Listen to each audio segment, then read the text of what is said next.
How to log into Upwork application. Hi everyone, welcome back to another video from Wake&Tech. If you are using Upwork and want to log into your account, firstly open up the Upwork application on your device, and once you're inside this login screen, tap on login at the bottom of the screen. Now you'll be taken to this sign-in interface from where you can sign in using your username or email or with your Google or Apple account. Choose how you have previously signed up for Upwork and use the same method to sign back in again.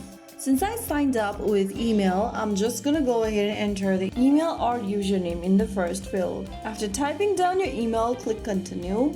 But if you've previously signed up with Google or Apple option, just select one of them. I'm just gonna click on continue with Google and select one of the email addresses. Make sure to choose the email address that you've previously used, and then you'll be able to sign back into your account in no time. Just make sure that you have the correct credentials and you'll be good to go. If you found the video helpful, don't forget to like, share and subscribe to our channel. I will be back again in the next video. Thank you for watching.